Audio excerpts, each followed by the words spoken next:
Dos 42 millóns de kilos de uva que a denominación de orixe Rías Baixas vendimou neste 2024, case 4 millóns recolléronse na subzona do Rosal. Aquí a colleita transcorreu de xeito tranquilo, cunha chuvia que respectou os traballos. O primer día que tiñamos planificado comenzar a vendima, pois hubo algo de chuvia, pero logo foi unha vendima moi cómoda, o sea, que non choveu durante toda a vendima, e o período se prolongou de sequía, pero iso te permite facer os traballos organizando todo con calma e facéndollos, escollendo a diferentes variedades, a diferentes calidades, pois dependendo como se iba madurando e póndose no momento óptimo de vendimala.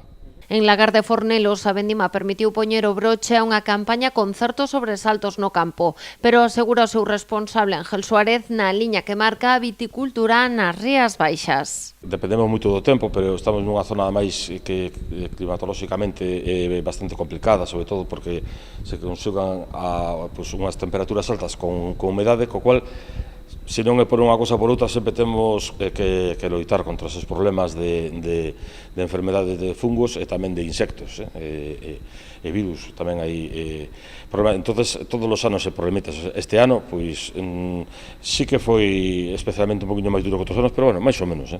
Nesta adega do Rosal, a vendima foi inferior á do 2023 en canto á cantidade, non así no que a calidade se refire. De feito, as expectativas son moi elevadas pros viños desta anada 2024.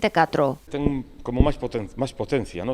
Máis, quizá tamén esa baixada en xeral de produción e logo as condicións climáticas que influyen moito de certa sequía, pois faen os viños máis concentrados e máis potentes. O sea, a verdade que os viños que estamos catando despois das fermentacións para facer os tipos, estamos encontrando que estamos sorprendidos gratamente porque teñen unha calidad moi boa. Agora os mostos agardan na adega o seu momento óptimo para sair ao mercado. En Lagar de Fornelos elabóranse dúas marcas, Lagar de Cervera, un albariño 100%, e Pazo de Seoane Rosal, elaborado co cupage característico desta subzona.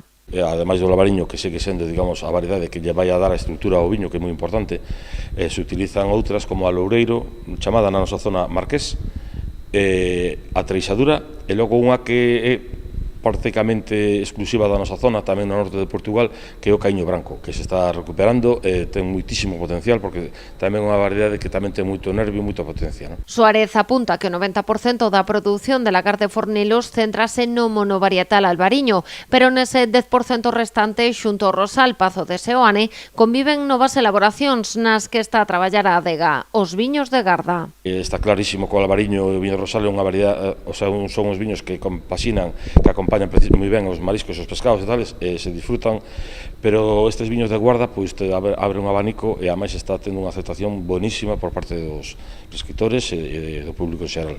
Nesta aposta, esta adega do Rosal traballa para atopar a fórmula que permita que esta evolución dos viños se dé aproveitando todo o seu potencial. Sempre guardamos nun cementerio na adega porque temos viños de fai anos, pero que esos viños que, ainda que están moi bons, non se facían pensando en esa evolución e que se iban a consumir dentro de 8 ou 10 anos, ou 5 anos, pero que agora o que estamos facendo é, en moitas adegas, elaborando para que esos viños estén no momento óptimo de consumo dentro de varios anos.